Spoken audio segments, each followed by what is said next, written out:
Buenas tardes, señoras y señores, tenientes de alcalde, concejales de la Corporación Municipal del Ayuntamiento de Ávila, autoridades civiles, militares, policiales, representantes de las distintas instituciones, alcalde y alcaldesa que me precedieron en el cargo. Saludo también a todos los representantes de distintos colectivos sociales, asociaciones y colectivos de nuestra ciudad de Ávila, estudiosos también, muy especialmente al padre Lluren del CITES y también a la comunidad carmelita, que hoy veo que hay bastantes que nos acompañan. Pero muy especialmente me van a permitir que salude a las personas que me acompañan en la mesa: Francisco Javier Sánchez Rodríguez, oficial mayor del Ayuntamiento de Ávila, secretario del jurado, y también saludar al concejal de Cultura, Ángel Sánchez. Pero mis últimas palabras en esta presentación y saluda es para la protagonista de este acto, Luce López Varal, a la cual quiero dar las gracias por estar esta tarde con nosotros aquí en su querida ciudad de Ávila, la tierra de Santa Teresa de Jesús, la tierra de San Juan de la Cruz. Dos figuras que ella ha estudiado desde la perspectiva de la mística, los dos grandes místicos universales, los cuales nos siguen llenando de alegrías y nos siguen atrayendo a gente importante y relevante como Luce. Por eso, hoy comenzábamos con esta interpretación maravillosa de la pianista Adela Ochandiano y de la soprano María García, a las cuales agradezco que estén aquí con nosotros. Este premio lleva el nombre de Santa Teresa, Premio de las Letras Teresa de Ávila. Como decíamos anteriormente, esta gran mística, nuestra Santa Universal. El jurado reunido decidió que en esta edición 2024, 20ª edición del Premio de las Letras, fuera Luce López Varal la galardonada. Nunca mejor ha fallado el jurado. Por eso voy a ceder la palabra al oficial mayor, Francisco Javier Sánchez Rodríguez, para que haga una semblanza sobre Luce y además lea el acta de ese jurado para que podamos proceder a la entrega del premio. Javier, tienes la palabra.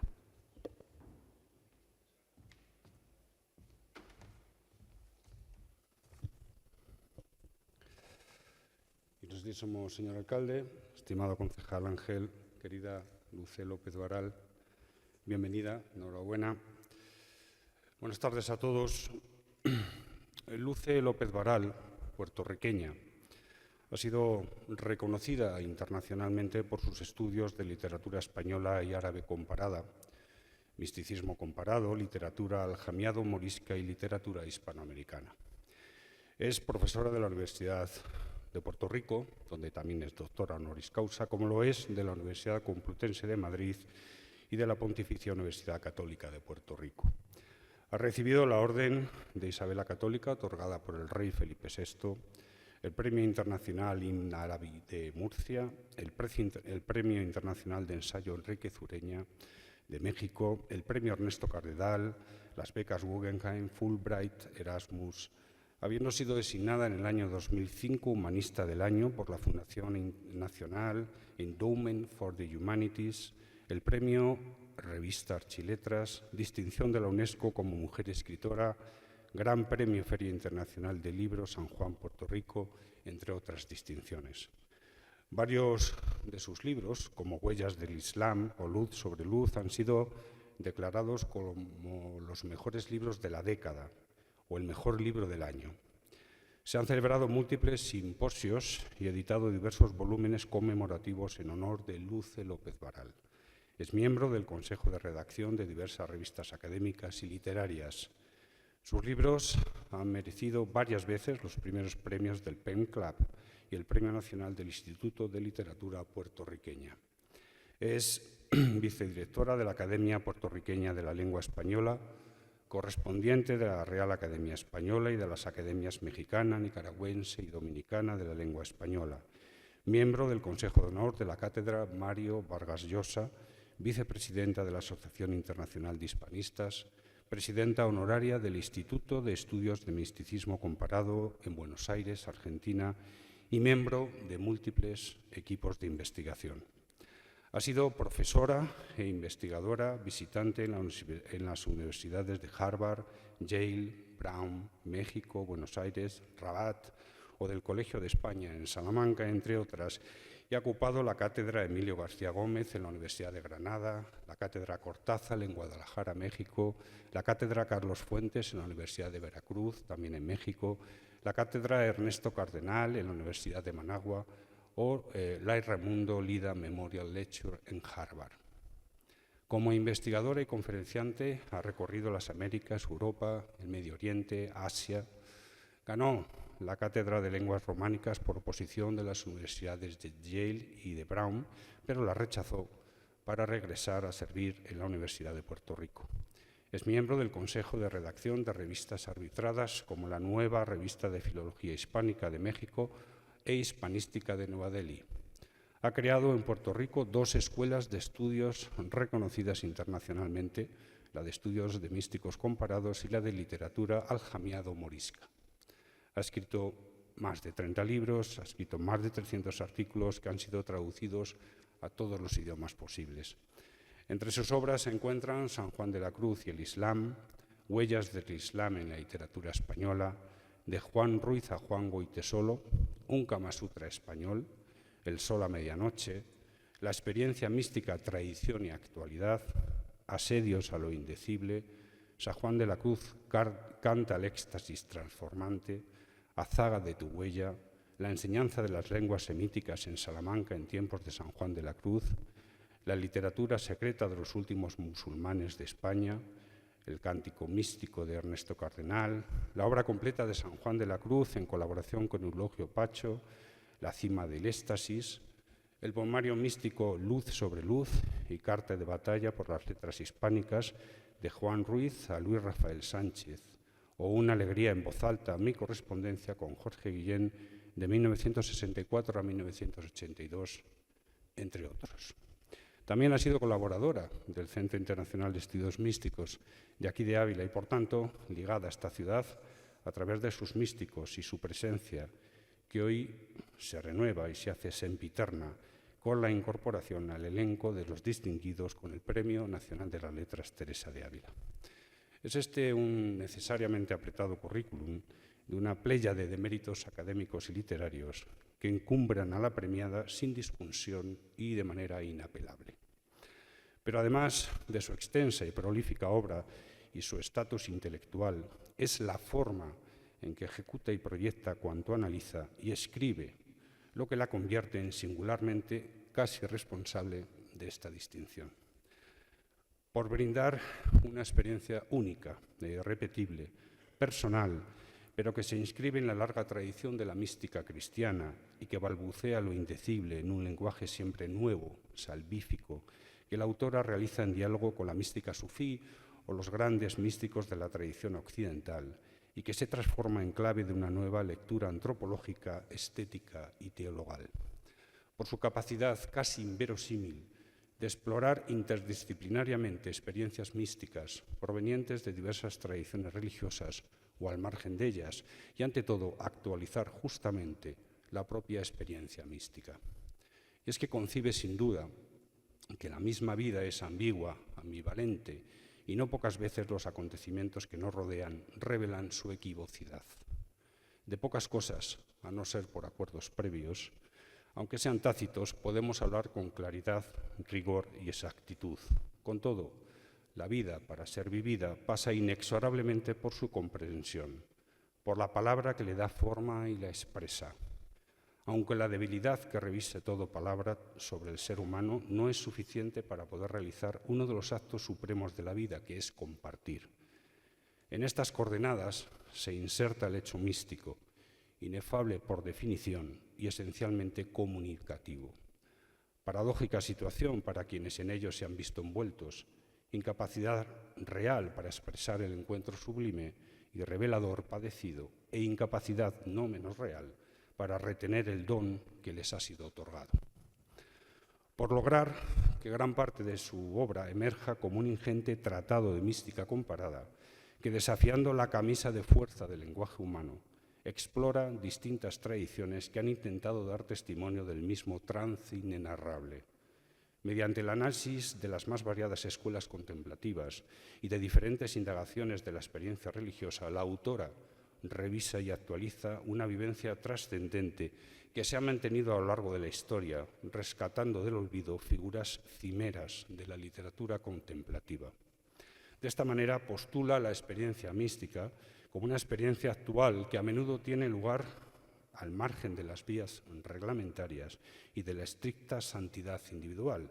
No es más que repensar la experiencia mística desde las ínsulas extrañas del espíritu.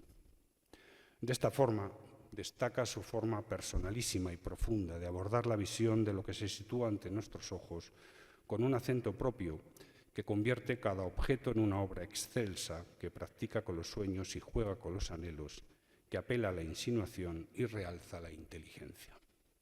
Todo ofrece un placer que galopa a través de su propio tiempo, del cual se deja de ser consciente, miradas a través de la luz que convierte en su exégesis en testimonio, que desentraña los misterios y enigmas de la realidad compleja y controvertida que la alumbra. Por su capacidad de entreverar erudición y hermosura, con un lenguaje depurado, exacto, determinante, riguroso y atinado, que otorga a cada palabra el lugar exacto para expresar cuanto pretende, cuando escribe de ella y se hace uso y de lo que cada expresión encierra, hasta el punto de permitir leer incluso entre parcas líneas algo de lo que reclama el concurso del ojo interior para ver lo que el alma esconde con enorme sensibilidad y pulcra pluma. Palabras sobre el pedestal de la palabra, para conformar una amalgama con capacidad enorme de transmitir sensaciones, esas que atizan y remueven nuestros deseos, haciendo más invulnerables aquellos sueños hasta entonces desvanecidos, con un encantamiento y deleite que nos atrapa y adquieren rango de antídoto contra el acecho de traumáticas cavilaciones. Autora de libros en los que se perfila un espacio luminoso, en el que retomamos lo íntimo de nuestro ser, donde se recrean nuestras esperanzas, donde la fragilidad de nuestra existencia se torna fortaleza de nuestros compromisos, donde se disipan las sombras, donde las desgracias que apuntan al abismo se convierten en la sonrisa que nos conduce a la explanada, donde las querellas no existen, donde las miserias son a lo sumo suspiros y las lágrimas desdichas ya enjugadas. Por esas obras que evocan y al tiempo callan lo que se piensa, para pensar lo que se siente, porque la infinitud de la existencia no puede ser contada, sino que debe de ser aprendida y conocida desde el silencio, sustrato y lenguaje del corazón. No se trata del silencio físico, sino del bullicio de la mente, donde a través de la palabra y sin ruido afloran los recuerdos, emerge la imaginación, fluye la reflexión pausada y se atempera la paciencia. Reprimir el impulso de la palabra vana para alcanzar la quietud, la serenidad, la fortaleza, la libertad, en definitiva, la dicha del dicho exacto. Porque su prolífica obra nos invade, extinguiendo el espacio y el tiempo, alumbra los pensamientos y excita el sentimiento, nos zambulle en el inmensurable interior, haciéndonos solícitos a cualquier acción que surja en la mente, palpite en el corazón o nazca en el alma. No hay ligazón con las horas, ni las estancias, ni límites por las construcciones mentales. Es la relación con lo que nos rodea tal y como las cosas son, y Luce López Varal nos ha contado. Porque su obra destaca el valor o la importancia de lo presuntamente nimio, que no es más que significar la dignidad de lo pequeño, la entidad de lo menor, la aptitud de aquello a lo que en origen restamos prestancia. Detectar y ensalzar la realidad de un fragmento, de un rasgo, es un necesario ejercicio de búsqueda de la esencia y naturaleza de las cosas, del mismo modo que nuestra memoria selecciona y pone en primer orden aquello que puntualmente nos causa el deleite. Porque es más sencillo lo que se caracteriza por sí solo, se define por una forma, una estructura interna, un sentido nítido e independiente, sin un significado asociado a un proceso de representación lineal. Por ello mismo, un detalle requiere un proceso lento de lectura y comprensión. Y así, Luce López Varal conforma un universo genuino, propio, con voz intensa, cincelada con un lenguaje sutil, preciso y de una amplitud aleccionadora.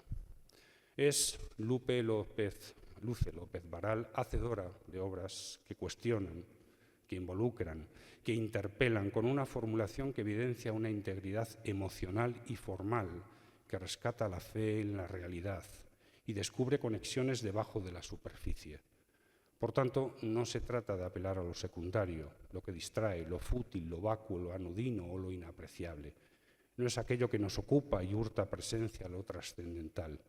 Justamente el auténtico valor de lo verdaderamente pequeño desafía el sentido y la idea de verdad y consigue que su presencia se recluya en su destino autosuficiente.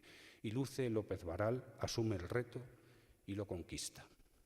Su obra ensalza y descubre lo esencial, que lo trastoca todo, otorga sentido a todo, erosiona las falsas certezas para colmar la plenitud de una realidad indeterminada que permite percibir desde dentro lo que contemplamos en términos de claridad y de construcción, reivindicando el detalle como ese lugar donde habita la esperanza, los recuerdos, el olvido, el cariño, la razón, el amor, la nostalgia y la pasión, la hermosura y lo infinito. Es el remanso en el que descansar del trasiego que representa la hermosa aventura de vivir, donde todo lo esencial, por pequeño que sea, se hace grande. No es más que la mística de hoy en día.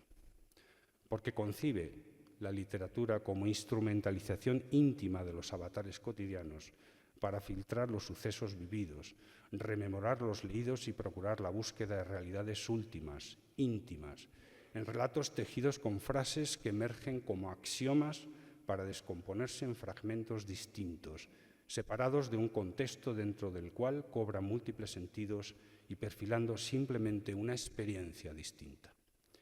Porque sus escritos logran de manera magistral el nexo entre la cotidianidad, los clásicos y las historias que conforman nuestra cultura.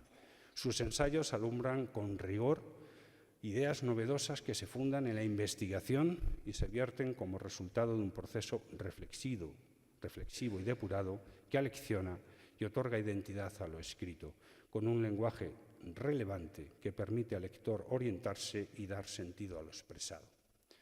Y porque su obra se perfila como narradora de emociones, investigando la realidad, superando las limitaciones de la vida finita y tejiendo una aventura emocional de la palabra, porque concibe el noble arte de la escritura como el último horizonte y a su vez la arista en donde los extremos se tocan, en donde no hay contradicción ni duda. Obras donde todo acontece, el lugar donde todo es posible, que se instala en un paraje de ensoñaciones y resguardada de los avatares, permanece ya para siempre.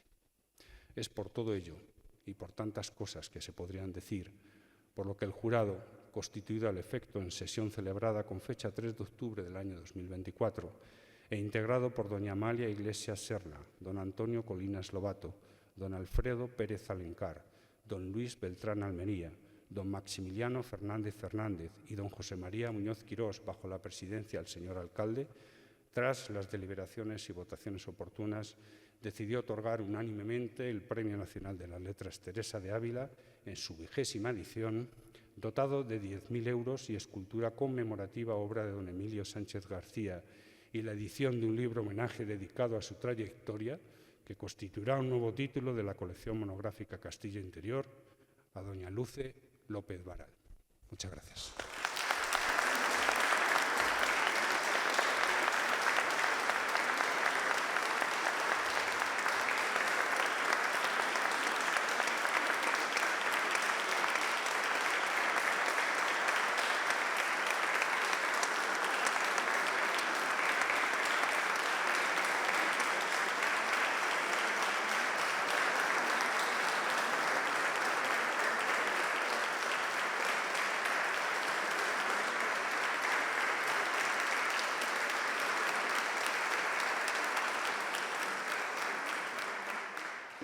Muchas gracias, Javier, por la lectura del acta y de la semblanza de Luce. Y en este momento vamos a proceder a entregar el galardón a Luce, para lo cual le pido se acerque al centro del estrado que vamos a hacer entrega.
su continuación tiene la palabra nuestra galardonada Luce López Baralt. Por favor.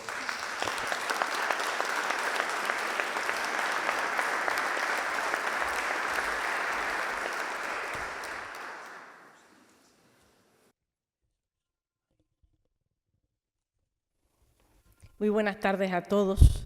Muchísimas gracias. Estoy muy conmovida con las palabras que se han dicho. En el fondo, recibir un premio siempre es algo muy sobrecogedor. Ávila me ha convocado desde mi orilla atlántica para recibir este Premio Nacional de las Letras Teresa de Ávila, que tanto me honra y que tan cerca siento de mi alma.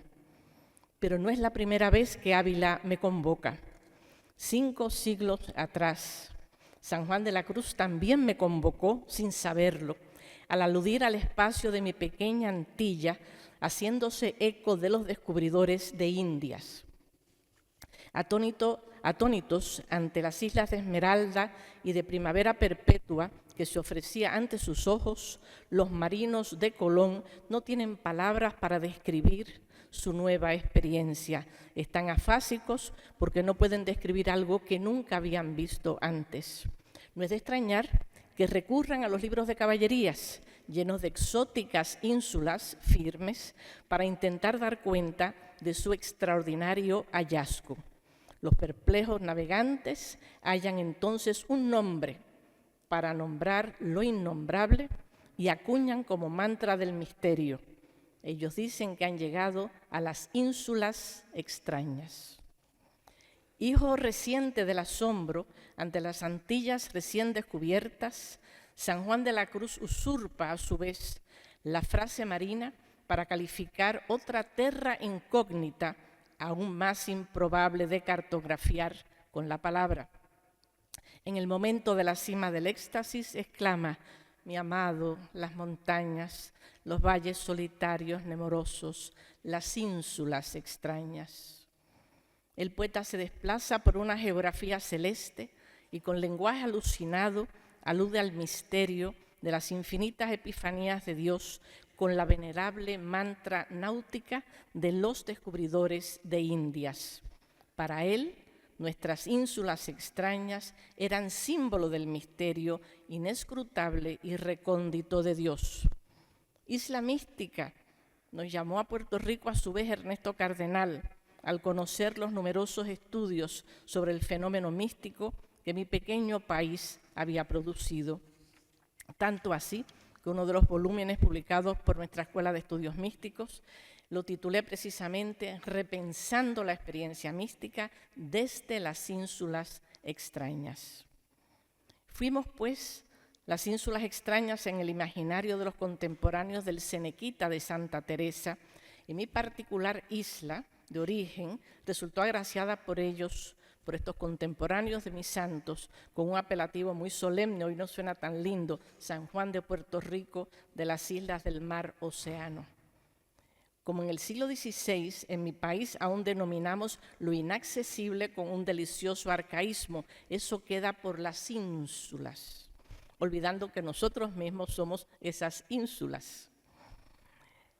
Tan peregrino ha parecido mi espacio marino de origen que cuando he dado conferencias en Pakistán, a mis colegas les resultaba muy difícil tratar de captar de dónde yo venía realmente. Y la prensa de Lahore lo resolvió proclamando sin más que yo era una descendiente de Al-Ándalus. Bueno, no es que sea auténtica, pero es la identidad más poética que me han dado en la vida. Pues es precisamente desde aquella ínsula extraña que vengo a agradecerles esta altísima distinción con que la Ávila mística, en nombre de Santa Teresa y de San Juan, me vuelve a reclamar. De seguro, mi poeta se hubiera sorprendido de saber que al cabo de tantos siglos, desde esta su soñada ínsula extraña, vendría alguien a celebrar devotamente su memoria. La afinidad mística con los reformadores del Carmelo es la razón más obvia de mi cercanía vital a esta ciudad abulense que hoy me acoge. Quien haya leído mi libro La cima del éxtasis sabe de lo que hablo. Pero quisiera cargar la mano también en la afinidad literaria que siento con las inmensas figuras de San Juan y de Santa Teresa de Jesús. Cuando leí sus obras por primera vez, me llamó poderosamente la atención su gran libertad escrituraria. Eran dos grandes innovadores, tan valientes como aquellos nautas que llegaron a las costas de mis ínsulas extrañas. Tardé en leer por primera vez a San Juan y lo hice a solas. ¿Y saben por qué? Porque ningún profesor se había atrevido a incluirlo en sus clases por sentirse desfamiliarizados ante el misterio radical del poeta. Yo, por mi parte, les admito que cuando leí el Cántico Espiritual por vez primera, fue como si un rayo me hubiera explotado a los pies. Aquel poeta apostaba al delirio sin más. No hilaba sus estrofas con una línea argumentativa. Esgrimía símbolos totalmente desconocidos y, para colmo, comentaba sus versos en una prosa que inflaba indiscriminadamente el sentido de cada vocablo del poema. Para él, pues, cada palabra podía tener múltiples sentidos, incluso contradictorios entre sí. Yo no entendía aquella originalidad inusitada, pero me había enamorado perdidamente de ella. Pronto descubriría que esta poesía, misteriosa como un aerolito para Dámaso Alonso, había desafiado el horizonte de expectativas de sus lectores durante siglos. Mi sorpresa era antigua, solo supe luego. El Cántico le había producido religioso terror a Marcelino Menéndez Pelayo, mientras que Dámaso Alonso admite que sentía espanto ante estos versos que consideraba los más dificultosos de la literatura española. Roger Duvivier alude a la obra del santo como una obra inclasificable. Pi y Margall la encuentra incorrecta, pero sublime.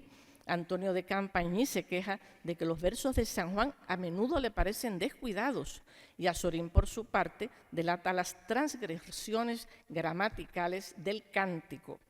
Los misterios sanjuanísticos llevaron a Paul Valéry a releer el poeta nada menos que desde la perspectiva de las vanguardias, donde estos excesos alucinatorios podían tener cabida, y enseñó a los poetas de la generación del 27 a asumir y aún a amar a San Juan como si fuese un poeta curiosamente afrancesado. Carlos Bousoño lo considera sin más como un poeta contemporáneo avant la lettre. En efecto, el Cántico celebra la opacidad literaria con una alegría libérrima sin par, y es el propio poeta quien defiende sus dislates, y ustedes saben que dislates quiere decir disparates, y lo defiende en el prólogo al Cántico a la destinataria de sus versos, Ana de Jesús, recientemente declarada venerable o beata. Ella lo sabría entender. El Cántico multiplica sus misterios sin inhibiciones. Es un poema pastoril, pero no remite a Virgilio. Es una égloga amorosa, pero su trama resulta opaca. Es un poema místico, pero a la vez erótico. Está escrito en liras italianas, pero apuesta a un delirio verbal inusitado en el Renacimiento. Tan inusitado era que Tommaso Campanella, por ejemplo, advertía: el enigma es un vicio grandísimo del poema. San Juan estaba desafiando totalmente la poética renacentista al uso. Santa Teresa, cuyo premio recibo hoy, no se queda atrás, y en su entusiasmo con el delirio verbal, que tan moderno nos podría parecer hoy después de las vanguardias. Yo recuerdo mi estupor cuando leí por primera vez, justamente para mi temible examen doctoral en Harvard, los conceptos del amor de Dios o las meditaciones sobre los cantares de la santa. Ella no le dio título a su intrépido comentario del epitalamio salomónico, escrito a toda prisa, según ella misma admite. Y yo digo intrépido porque es que estaba prohibido, como ustedes saben, después de Trento, leer el cantar en romance. Había que leerlo en latín, en la Vulgata, lengua que la santa no dominaba, por lo que comenta a sus monjas el cantar en una versión española. Eso estaba prohibido. Por más, se trata de uno de los libros más dificultosos de la Biblia, por su extrema opacidad literaria, La santa se quejaba con razón el exegeta Saadia ya desde el siglo X, y lo cito: el cantar de los cantares es un candado cuya llave hemos perdido. Eso lo dice un rabino del siglo X, pero imagínense trabajar este texto tantos siglos después en castellano. La santa se arriesgaba a mucho. Ya sabemos la suerte que corrió Fray Luis de León con la bellísima traducción española de los cantares. No es pues de extrañar que el padre Yanguas ordenara a la santa quemar su tratado. Lo que hoy leemos es el texto de Alba de Tormes, completado con fragmentos del Códice de Baeza. Pero he aquí lo que nos interesa. Santa Teresa, como San Juan, celebra los enigmas del Carmen bíblico y no le importa no entenderlos. Algo insólito, porque eso se lo tenía que explicar a sus monjas. Oigamos las sorprendentes palabras de la santa. Dice la sulamita: béseme de besos de su boca. Y luego parece que está diciendo a con quien está: mejores son tus pechos. Esto no entiendo cómo es. Y no entenderlo me hace gran regalo. Hasta aquí la santa. Cuando leí el comentario de la reformadora, quedé sumida en una perplejidad, pero feliz. Teresa amaba, igual que San Juan, el delirio verbal y admitía por más que era incapaz de penetrar los misterios del cantar de los cantares, aunque lo leyese en hebreo o en latín. Es que ni siquiera en romance los entendía. Pero qué delicia esto era para ella.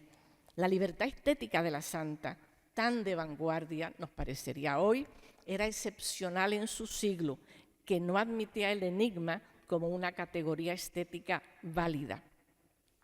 ¿Qué hice yo entonces? Me lancé enseguida a explorar el espinoso asunto literario en una tesis doctoral, la que hice para Harvard, que fue el origen de todos mis futuros libros sobre mis santos místicos.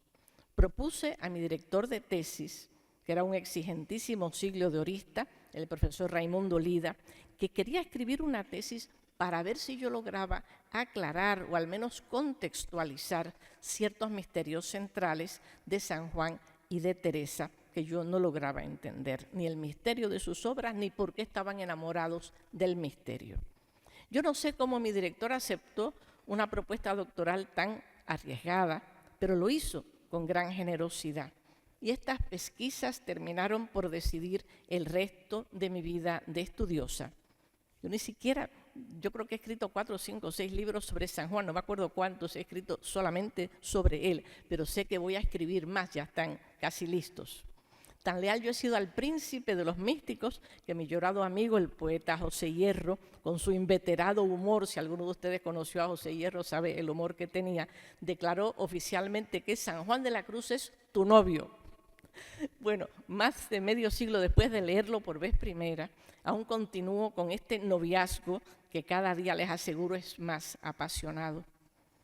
Bueno, una causalidad o casualidad, pero yo la prefiero llamar causalidad, vendría a ayudarme en mis pesquisas doctorales. Conversé con una compañera de estudios en Harvard, que era oriunda de Bagdad, Wasma Chorbachi, y le expliqué las dificultades de mi tesis. Ustedes saben que una persona que escribe una tesis siempre se queja mucho. Y yo me quejaba con ella. Y yo le decía, yo no comprendo el delirio verbal de San Juan, ni mucho menos su alucinante simbología mística, en la que las azucenas son la flor del dejamiento último en las manos de Dios, en la que las esmeraldas no representan la esperanza, sino la llegada al éxtasis extremo, donde el pájaro solitario tiene todos los colores, pero no tiene determinado color, y en la que la Filomena, burlando a Virgilio, no llora como la madre desposeída de sus polluelos implumes, sino que canta jubilosa al éxtasis, entre tantas metáforas novedosas y totalmente extrañas o incluso contradictorias a la tradición occidental. Bueno, ¿qué hizo mi amiga? Mi amiga me dejó hablar y sonrió al final y me dice, Luce, todo esto que a ti te parece tan raro es muy familiar para mí, porque precisamente así escriben los sufíes su poesía mística, llena de rupturas y dislocamientos. Como tu poeta, ellos comentan sus versos delirantes con unas glosas que multiplican su enigma. Esgrimen por más esa misma constelación de metáforas que me dice son desconocidas en Occidente. Me era entonces imperativo leer a los poetas del Islam, que escribieron sus deliquios místicos siglos antes que el poeta de Fontiveros. Yo había hecho de jovencita algo muy extraño. Yo empecé a aprender el árabe y un poco del hebreo a los 15 años, sin haber escuchado esas lenguas jamás y sin tener familia, ni hebrea ni árabe. Y entonces empecé a aprenderlo, lo trabajé como 3 años solita, pero claro, mi árabe no me daba para leer a los místicos en el original. Así es que Wasma, mi amiga, me llevó a la biblioteca monumental de Weiner, que para Jorge Guillén, que en paz descanse, gran amigo, que vivía en Cambridge a la sazón, decía, esta biblioteca justifica el descubrimiento de América. Y así era. Ahí conseguí todos los libros de los místicos del Islam y cuando leí yo los versos regocijados de Ibn Arabi de Murcia y de Ibn al-Farid, vi que el lenguaje aleatorio de mi poeta no solo imitaba los deliquios del Cantar de los Cantares, cosa obvia, un poema que no se entiende, sino que también era perfectamente cónsono con las casidas místicas de los sufíes. La estructura molecular de sus poemas, es decir, que no hay una línea fija de acción, sino que cada estrofa es una unidad estética aislada. Así escribe San Juan, está escrito el Cantar de los Cantares y así escribían los místicos del Islam, su poesía árabe.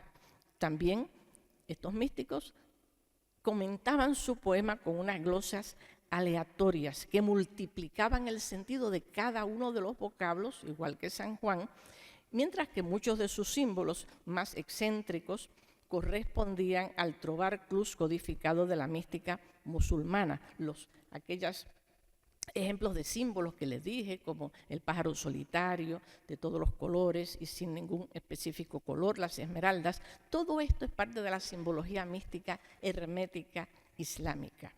Bueno, la islamóloga Annemarie Schimmel, que enseñaba en Harvard, me explicó a su vez que ella nunca le había parecido extraño San Juan de la Cruz. Y dije, ¿por qué no te parece raro? Si todos los occidentales les parece raro. Y dice, porque yo lo leo como si fuera un sufí, así que no me extraña nada. Bueno, mi horizonte de expectativas, por usar la frase de Hans Robert Jauss y Wolfgang Iser, comenzaba a abrirse. Algo tenía que explicar que una estudiante de Bagdad y una islamóloga alemana sintieran más familiar al poeta que tanto había desfamiliarizado a los estudiosos occidentales. Mi amigo Jorge Guillén se desconcertó ante los avances de mi tesis y me decía, bromas veras, si sigue usted encontrando más rasgos sufíes en ese al parecer moravito San Juan de la Cruz, me voy a Covadonga. O sea, que me voy a Covadonga. Para él, que tenía a San Juan de la Cruz recibido a través de Paul Valéry, lo estaba leyendo como si fuera un simbolista moderno, así que se extrañó muchísimo. Mis profesores, sin embargo, asombrados ante estos hallazgos, me becaron, me enviaron a estudiar al Líbano, a estudiar el árabe bien y misticismo islámico. Según entonces yo fui conociendo las lenguas semíticas, el árabe y el hebreo, descubrí que su proclividad a la fluidez y a la ambigüedad literaria parecía paralela a la que celebran los reformadores en sus propias obras. Por cierto que el maestro Cantalapiedra enseñaba estas lenguas, junto con el caldeo, en su cátedra trilingüe en Salamanca, cuando Fray Juan de Santo Matías cursaba allí sus estudios. Ustedes saben que San Juan tenía hora libre a la hora que Cantalapiedra enseñaba, y si se acercó a la clase, aunque sea por curiosidad, aunque fuera de oyente, hemos perdido el currículum de él en Salamanca casi completo, si él se acercó al curso de Cantalapiedra, pudo haber visto cómo era el Cantar de los Cantares en su original y la traducción, y también pudo haber adquirido algunos rudimentos del árabe, se pudo haber acostumbrado a la ambigüedad de esas lenguas. Si asistió a la clase o si algún compañero estudiante compartió con él sus notas de clase, San Juan se enteraría que estas lenguas semíticas están constituidas por raíces trilíteras que emparietan múltiples sentidos simultáneos que muchas veces son contradictorios entre sí. Les voy a explicar esto porque esto tiene que ver con el cántico espiritual. Por ejemplo, en árabe y en hebreo y en caldeo hay raíces trilíteras, solamente las consonantes se escriben y se vocalizan arriba y abajo. Por ejemplo, la raíz QLB, qalaba. Según yo la vocalice, si vocalizo qalb quiere decir corazón, si vocalizo qalaba quiere decir cambio perpetuo o conversión en el otro.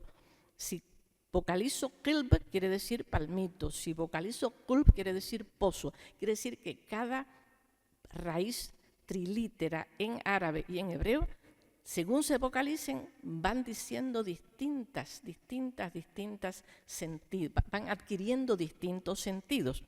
Esa raíz de qalaba a mí me gusta mucho porque ha dado en español arabismos espléndidos. Por ejemplo, gálibo, las luces de gálibo, que ahí están los túneles, calibre, el calibre de una pistola, la escalivada, hay algo que hay una comida que hay que ir moviendo, y también ha dado la palabra garbo, porque la mujer que tiene garbo se mueve bien, se mueve bien. O si no, otra raíz muy bonita, ZHR, Zahara, de ahí viene azahar. Azahar, Zahara quiere decir no solamente flor, iluminación mística, sino erotismo, por Zuhr, por Venus. Así es que, ¿qué tenemos? Unas lenguas abiertas con múltiples sentidos. Arnold Steiger reflexiona sobre estas características lingüísticas tan ajenas a la mentalidad occidental. Y lo cito: en árabe, la solidez de la consonante es tal que nada oscurece la etimología de las palabras. El vocablo en árabe evoca siempre toda la raíz de la cual procede, e incluso el sentimiento profundo de la raíz predomina sobre el sentido de cada vocablo. Miren qué linda frase. Una raíz árabe es, pues, como una lira, de la que no se puede pulsar una cuerda sin que vibren todas las demás. Así que si yo digo azahar, zahra, estoy diciendo flor, pero no me puedo sustraer a la noción de que también quiere decir iluminación mística y también quiere decir erotismo. Todo eso simultáneo. Lo mismo vale para el hebreo y para el arameo. Los sentidos de los vocablos son variables y esta misma ambigüedad voluble se traslada a la escritura. Y la escritura árabe y hebrea, por lo tanto, puede alternar espacios y tiempos diversos, carecer de trama, a despecho de nuestra lógica aristotélica. De ahí la extrema ambigüedad del cantar de los cantares, cuyo inicio, por limitarme a un solo ejemplo, puede leerse de muchas maneras distintas simultáneamente. Vamos nada más que dar el ejemplo del principio. Béseme de besos de su boca. Béseme es de el verbo yisakeni, la raíz yisakeni. Pero cuando la sulamita dice béseme de besos de su boca, un hebreo entiende enseguida esta ramillete o constelación de sentidos. Bésame, abrévame, embébeme, riégame, inúndame, ahógame, encúbreme, cólmame, abrúmame, sofócame, reprímeme, suprímeme, apágame. Todo eso quiere decir bésame en hebreo. La pasión del epitalamio es pues mucho mayor en el original hebreo gracias a esta multiplicidad significativa de los vocablos. ¿Qué pasa? Como estaba prohibido leer los textos bíblicos en el original hebreo, en la época surge en el siglo XVI una gran curiosidad por parte de los estudiosos y de los espirituales por saber cómo era realmente el texto hebreo original. De ahí que muchos se acercaran a los cursos de lenguas semíticas o bien pidieran que los conocedores les explicasen qué decía realmente el original bíblico. Se enseñaba el hebreo junto con el árabe, porque como son todos raíces consonánticas, si había una duda con el hebreo, se acudía a la raíz árabe o a la raíz caldea para comparar. Muy bien. Así es que había una gran avidez por saber cómo se leía el cantar en el original. Eso fue lo que hizo Fray Luis de León cuando su prima, la monja Elena Osorio, le pidió, explícame el cantar. Y él iba al convento todas las tardes a explicarle el cantar de los cantares en el hebreo original, parafraseándoselo, y de ahí surge la traducción maravillosa que le costó 5 años de cárcel. San Juan, por su parte, se entusiasma por el enigma del cantar, cuyos misterios gramaticales conocería de algún modo y los aclimata a su cántico con un savoir-faire sin par. Imagínense ustedes, en hebreo y en árabe el verbo ser casi nunca se usa. Por eso cuando San Juan dice, mi amado las montañas, las monjitas que copiaban el texto ponían, mi amado en las montañas, mi amado es las montañas, porque no podían concebir que el verbo ser no se usara, y San Juan de la Cruz se lo ahorra porque en hebreo y en árabe no se usa. Santa Teresa, ya lo sabemos, estaba también enamorada del misterio del epitalamio, porque de alguna manera tenía asumido que el delirio verbal era una dimensión estética laudable. Yo me imagino lo que hablaría ella con San Juan de estos temas tan peligrosos en la época, podía sonar a cosas de conversos. Hay que decir que también la santa asume a su modo este delirio en su propia escritura, pues describe su símbolo de los 7 castillos del alma con unas inconsistencias asombrosas. Como si fuera un caleidoscopio, la imagen del castillo del alma se va transformando vertiginosamente ante nuestros ojos. Ora es castillo de innumerables moradas, ora es una esfera de cristal o diamante, ora es un castillo en cuyas aguas espirituales crece el árbol de la contemplación. Ora no es un castillo, sino 7 castillos uno dentro del otro. Así de voluble también es la mariposica del alma, que a veces es mariposica o palomica y de vuelta en mariposica.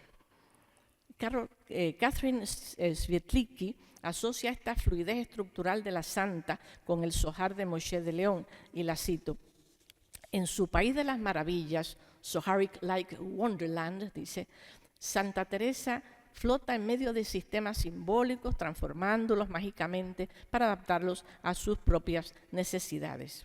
Estamos sin duda ante un rasgo ajeno a las letras occidentales y afín, en cambio, a las literaturas semíticas, que transmutan con una fluida comodidad un concepto en otro. Estos rasgos narrativos teresianos abundan en la literatura hebrea y árabe. Yo les voy a dar solamente un caso, el del místico Abul Hasan al-Nuri de Bagdad del siglo IX. En sus Maqamat al-Qulub, las moradas de los corazones, tiene esta misma libertad artística y va deslizando un símbolo en el otro. Para él, el alma es un huerto o jardín divinal que hay que regar con agua de arcaduces o manantiales, pero a la vez es un recinto donde mora el rey Dios con sus visires y guardianes. A la vez son el alma 7 castillos concéntricos, en cuyo último castillo encontramos a Dios. A la vez es un castillo morada en cuyas aguas de la contemplación crece un árbol místico, así sucesivamente. Va cambiando, ¿verdad?, como un caleidoscopio. Pero no se trata tan solo de que los símiles coincidan tan de cerca como los de la santa. Yo cité una serie de Nuri, repite el símbolo de los 7 castillos, se adelanta. Es que la manera de fundirlos uno en otro sin previo aviso coincide con la manera que tiene de redactar la madre reformadora, libérrima con el uso de sus asociaciones simbólicas. Teresa está haciendo suyas unas técnicas de escritura muy particulares que nos evocan también las libertades del arabizado Juan Ruiz, que desliza, ¿se acuerdan? El arcipreste edita el libro del Buen Amor. Él es Juan Ruiz, pero a la vez es Don Melón, y a la vez es Don Melón Ortiz, y a la vez es Don Melón de la Huerta, y va cambiando su identidad sin más. Y Juan Ruiz tiene el desparpajo de proponer que su librete es simultáneamente un libro piadoso y a la vez un manual de cómo pecar con expertise y conocimiento de causa, de cosas contradictorias a la vez. A San Juan estas contradicciones que desafían de lleno la lógica aristotélica no le extrañan demasiado. En las glosas al cántico fue capaz de pedir a sus lectores que entendieran que el verso vuélvete paloma, vuélvete viene del shuvi, shuvi, del cantar de los cantares, es decir, vuélvete, baila, baila, da vueltas a la sulamita, ¿verdad? Baila, baila. Pero San Juan dice, ese vuélvete paloma es una orden que Dios le da al alma para que se devuelva, porque no está lista para el éxtasis, y a la vez significa que el alma venga a él, porque él, llagado de amor por ella, la busca. San Juan nos pide que entendamos la orden en sentidos absolutamente contradictorios. Nada de esto disuena de los cantares bíblicos hebreos ni de los versos alucinados de Ibn Arabi de Murcia, en cuyas glosas descubrimos, por ejemplo, la palabra cuervo significan volar hacia Dios y volar lejos de Dios. Es una manera aleatoria de concebir el lenguaje. Pero toda sospecha de semitismo quedaba asociada a partir del siglo XV con herejía, con disidencia.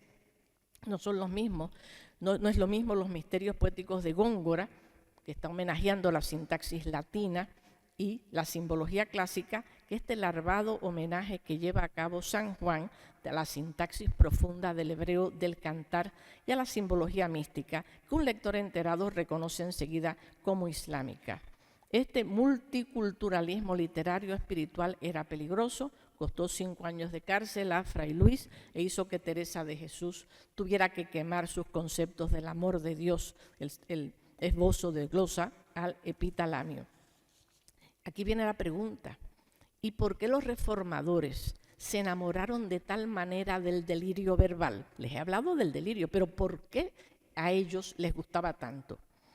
Era un enamoramiento sapientísimo, el instante sublime de la experiencia mística en la que el alma se une al Dios infinito, ocurre más allá de los sentidos, de la razón, del tiempo, del espacio y del lenguaje. Mal puede dar cuenta el lenguaje conceptual de una vivencia que lo superó, que no pasó por él. De ahí que las palabras entreveradas de delirio comuniquen mejor la perplejidad que produce el abrazo inimaginable del Dios vivo. Por eso San Juan lo decía, entréme donde no supe y me quedé no sabiendo, toda ciencia trascendiendo. Comprendo entonces el entusiasmo de mis santos al privilegiar los dislates o disparates, la palabra vaciada de su sentido lógico, para comunicar de alguna manera algo que es de suyo intransferible e inclasificable, como es la experiencia mística. Mejor decirla con un lenguaje opaco, sugerente, que tratar de hacer un tratado teológico sobre ella. Como dijo José Ángel Valente, el místico se debate entre la imposibilidad de decir y la imposibilidad de no decir. Por eso mismo, San Juan quiso morir saboreando el libro misterioso de toda su vida, el cantar. Pidió, ustedes lo recordarán, a los frailes allá en Úbeda que le leyeran el cantar justo antes de él irse a cantar maitines al cielo, y lo celebró exclamando: ¡qué margaritas preciosas! Así de mucho amó aquellas margaritas o perlas enigmáticas, sin hilación lógica, que tan hondamente supo entender. Margarita era como un collar de perlas, todas igualitas entre sí, sin ningún tipo de hilación lógica y sin posible trama en el caso del poema que las representaba. Ustedes saben que cuando yo visité Úbeda hace unos años, le pedí a los frailes que me dejaran sola en la celda donde murió San Juan de la Cruz. Y allí le susurré amorosamente los versos de sus margaritas queridas para que las volviera a escuchar justamente donde había pedido que se las dijesen, bien que lo hice con 5 siglos de distancia. Nunca es tarde para el amor y nunca es tarde para la belleza. De manera que las excentricidades literarias de los reformadores no me produjeron a mí ni el terror ni el espanto que causaron a Menéndez Pelayo y a Damaso Alonso, ni las incomodidades que suscitaron a Sorin y a Roger Duvivier, sino que me hacían muy feliz por su sentido místico y su obligada libertad innovadora. Había razón para amar el misterio verbal y enamorarse de él como vehículo de la transmisión del hecho místico. Ahora bien, no solo por mi respeto ante la imposibilidad de articular verbalmente el instante fulgurante de la unión con Dios, fue que yo abracé estos enigmas de los reformadores, sino curiosamente por una razón adicional que esta vez es cultural e histórica. Yo vengo del Caribe y como hija del Caribe por necesidad, poseo una óptica fraterna para la conflagración de culturas y para el mestizaje literario. Borges, haciéndose eco de T.S. Eliot y Henry James, reflexionó sobre las particulares circunstancias del creador hispanoamericano en su ensayo El escritor argentino y la tradición. Al no pertenecer nosotros estrictamente a ninguna tradición literaria europea fuerte, pesada, ¿verdad?, medular, nosotros lo que hacemos, dice Borges, los hispanoamericanos, es saquear todas las culturas posibles y apropiárnoslas. Borges lo hizo, él habló de la cábala, habló del sufismo, habló de los heresiarcas, habló de las sagas nórdicas, del Koan de los budistas, él todo lo usurpó con un enorme grado de libertad artística. Por eso, como hispanoamericana, las transgresiones de San Juan y Teresa nunca me incomodaron. Su mestizaje literario estaba en mi horizonte de expectativas vital caribeño, gozosamente reconciliatorio de culturas diversas. Ya ven pues por qué, al margen de mi afinidad mística con los santos, me siento tan cerca de los reformadores del Carmelo que con tantos siglos de distancia hoy me convocan a Ávila. Provengo de las ínsulas extrañas, sí, pero a partir de ahora, dada la acogida generosa del ayuntamiento y de su señor alcalde Jesús Manuel Sánchez Cabrera, también me siento ciudadana abulense y conciudadana para siempre de sus hijos más preclaros, que con tanta complicidad he leído desde mi orilla atlántica. Gracias de todo corazón.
Compañeros de corporación municipal, tenientes de alcalde, concejales, autoridades civiles, militares, policiales, autoridades también del ámbito de la universidad, autoridades religiosas, representantes de los distintos colectivos, asociaciones abulenses, amigos también de Luce López Varal, querida Luce.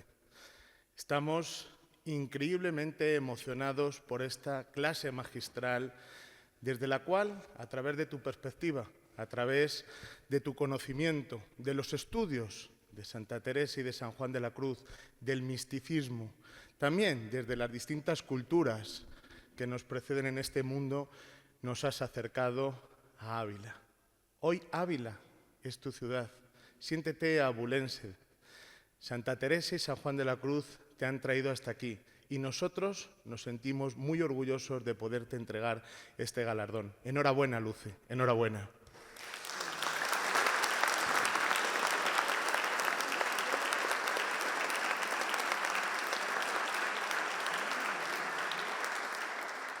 Amigas y amigos todos presentes, me van a permitir que mis primeras palabras sean de agradecimiento al jurado del premio Teresa de Ávila por haber acertado con Luce López Varal. Nadie mejor que ella puede representar este galardón en esta 20ª edición.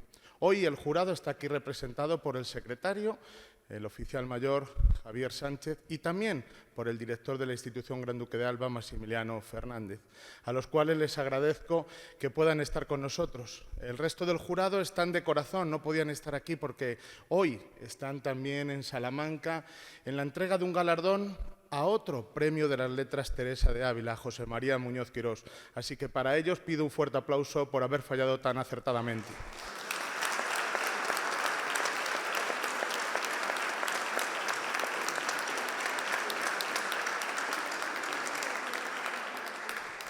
Hoy el nombre de Luce López Varal se une al de otros escritores, poetas, dramaturgos que anteriormente han sido galardonados.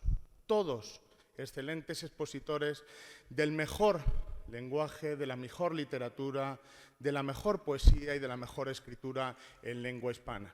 Fernando Arrabal, Juan Mayorga, Antonio Hernández, al cual yo guardo hoy todo mi recuerdo porque saben que tristemente falleció hace unas semanas y que fue también Premio de las Letras, y aquí estuvimos la mayoría de los que estamos aquí presentes. Cómo no, Luis Landero, el anterior Premio de las Letras. La verdad que, Luce, nos enorgullece que puedas unirte a ese elenco de escritores, poetas, dramaturgos que han recibido este galardón. Como decíamos anteriormente, hoy más que nunca eres abulense. Nos has enseñado, como decíamos también, y lo hacía muy bien a través de la semblanza Javier Sánchez, desde otra óptica Santa Teresa de Jesús. Muchos de los que estamos aquí no hemos tenido oportunidad, como por ejemplo el padre Lluren sí que lo ha tenido, o Serafín de Tapia, que también está entre nosotros, de poderse acercar más de cerca a la figura mística de Santa Teresa y de San Juan de la Cruz. Y sin embargo, hoy nos sentimos afortunados de haberte escuchado. ¡Qué clase magistral! Además, no solamente los que estamos aquí, y aprovecho para saludar a todos los que nos están siguiendo a través del streaming desde distintos lugares del mundo. Me informa que son muchos los que están conectados y muchos especialmente al otro lado, a la otra orilla, de donde tú provienes, desde tu querido Puerto Rico. Hace unos días tenía el honor de comunicarte ese fallo del jurado. Eran las 7 de la mañana, te pillábamos totalmente desprevenida y lo primero que hiciste, pero yo el día 13 no puedo estar allí, yo tengo que estar en Medellín, me he comprometido. Y yo te decía, Luce, tienes que hacer un esfuerzo y tienes que estar aquí, porque nosotros necesitamos, Ávila te necesita, Teresa y San Juan de la Cruz te están llamando, queremos que vengas. Y me pediste 24 horas para reorganizarte y poder estar aquí. Y yo te lo agradezco desde el corazón. Gracias por este esfuerzo, por estar hoy aquí con nosotros recogiendo este galardón. Gracias, Luce.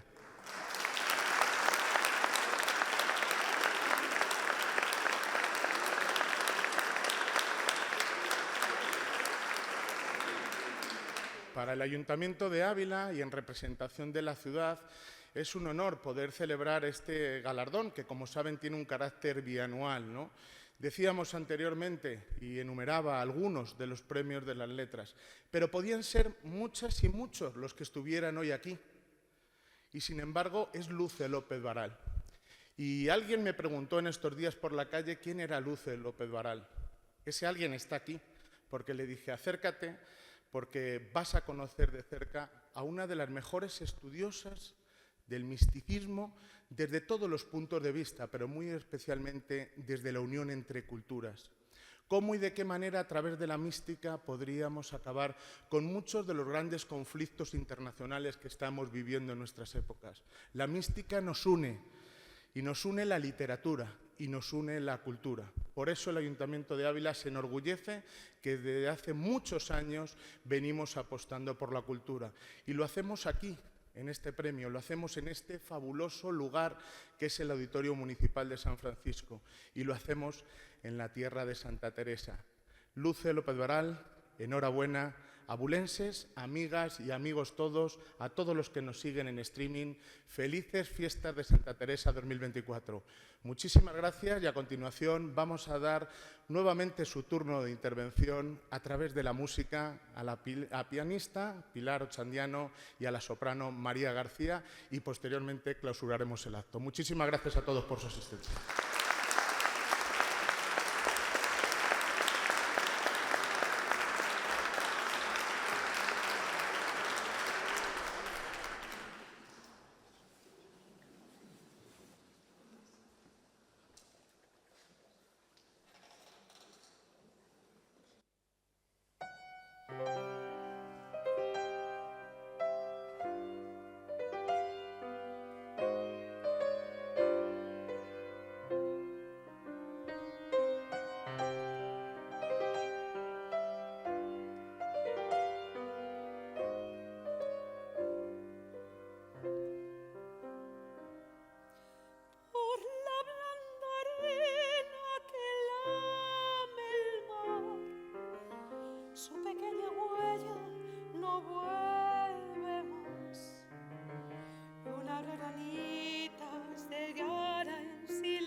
Hasta el agua profunda, un sendero solo de penas mudas llegó hasta la espuma.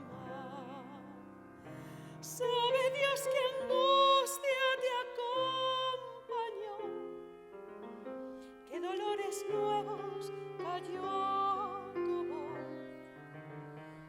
recostarte arrullada en el canto de las caracolas marinas, la canción que canta en el fondo oscuro del mar, la caracola.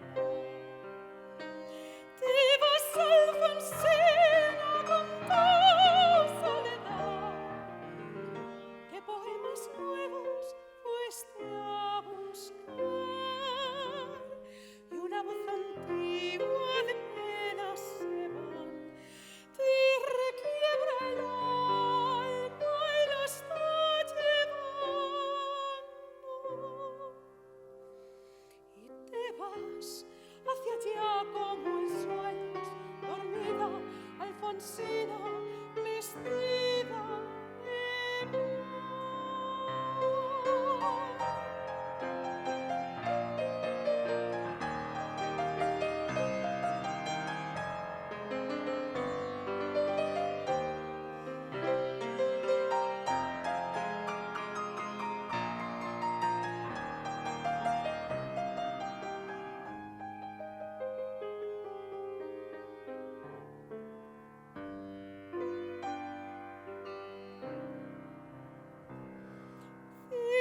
serenitas te llevarán por caminos de algas y de coral y fosforescentes caballos marinos harán una ronda a tu lado.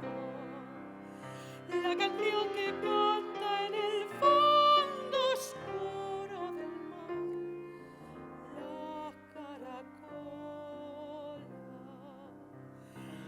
bájame la lámpara un poco más, déjame que duerma nodriza en paz. Y si llama a él, no le digas que estoy, dile que Alfonsina no vuelve.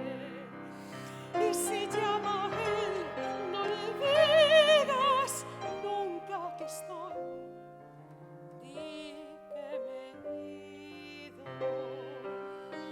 Te vas, Alfonsina, con tu soledad, que poemas nuevos fuiste a buscar y una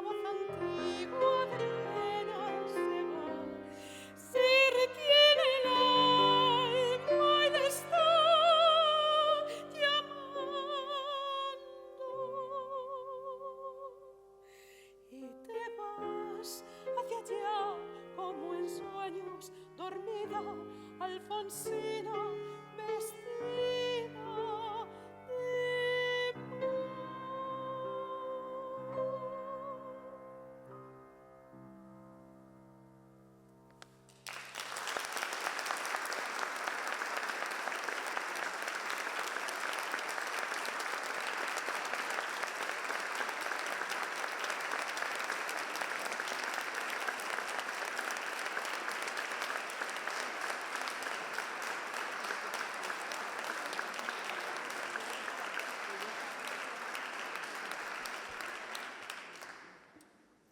Muchas gracias, María y Adela, por estas interpretaciones. Señoras y señores, muchísimas gracias a todos por acompañarnos a este acto solemne del Ayuntamiento de Ávila para la entrega de este galardón Premio Teresa de Ávila en su edición 20ª. Muchísimas gracias a todos. Queda finalizado el acto. Que pasen buena noche y felices fiestas de Santa Teresa. Gracias a todos.